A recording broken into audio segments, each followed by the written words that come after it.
আমাদেরকে দায়িত্ব দিবে, আমরা এই দুইজনের নির্দেশনা মেনে নৌকার বিজয়ের জন্য কাজ করতে হবে। তারা বিগত নির্বাচনগুলোতে আমরা কখনো নৌকার বিপক্ষে অবস্থান নিই নাই। আমরা ইনশাআল্লাহ আমাদেরকে যত টাকার লোভ দেখিয়েছে পৌরসভা নির্বাচনের সময়ও আমরা নিজেদের অর্থায়নে আমরা নৌকার জন্য কাজ করেছি। আমরা কেউ বলতে পারবে না পৌরসভা নির্বাচনে অনেকে অনেক দিকে যে নির্বাচন করেছে তাদের ব্যক্তি স্বার্থ উদ্ধার করার জন্য।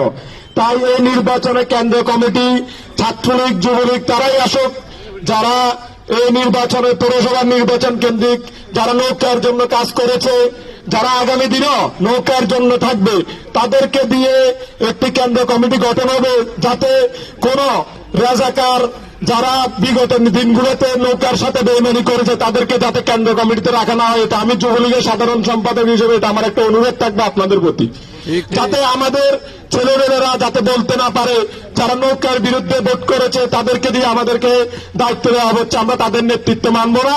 আপনারা দুইজন, একজন আপনার ওয়ার্ড আওয়ামী লীগের সভাপতি, জেলা আওয়ামী লীগের সদস্য এবং আমাদের হেদায়েত ভাই সহ আপনারা যাদেরকে দায়িত্ব দিবেন, যাতে যুবলীগ, ছাত্রলীগ আমাদের সাথে মিলেমিশে দিবেন, তারা যাতে অরিজিনাল আওয়ামী লীগের হয়।